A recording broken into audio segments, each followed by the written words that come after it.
অনেক দিন আগে এক গ্রামে এক রাখাল বালক ছিল। প্রতিদিন সে গ্রামের গরু নিয়ে মাঠে চড়াতে যেত। কিন্তু ছেলেটি ছিল খুব দুষ্টু। একদিন সে গ্রামবাসীকে ফাঁকি দেওয়ার জন্য জোরে চিৎকার করে উঠল, বাঘ, বাঘ, বাঘ এসেছে! গ্রামের মানুষ লাঠি সোঁটা নিয়ে দৌড়ে এলো, কিন্তু এসে দেখে কোনো বাঘ নেই। রাখাল বালক তখন হো হো করে হেসে বলল, হা হা হা, তোমাদের সঙ্গে মজা করলাম।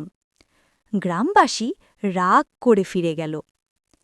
কিছুদিন পর আবার সে একই কাজ করল।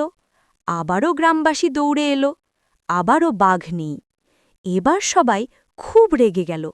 তারা বলল, এই ছেলেটা শুধু মিথ্যা বলে, আর কখনো তার কথা বিশ্বাস করব না। কিন্তু একদিন সত্যিই মাঠে বাঘ এলো।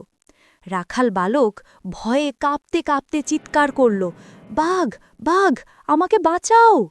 কিন্তু গ্রামের মানুষ ভাবল, এ তো আবারও মিথ্যা বলছে, তাই কেউ তাকে সাহায্য করতে এলো না।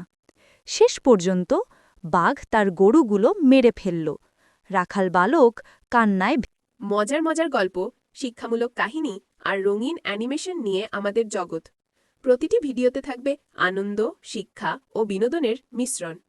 চলুন রূপকথার দুনিয়ায় পা রেখে শুরু হোক স্বপ্নযাত্রা। স্টার বই অ্যাকশন বোর্ড।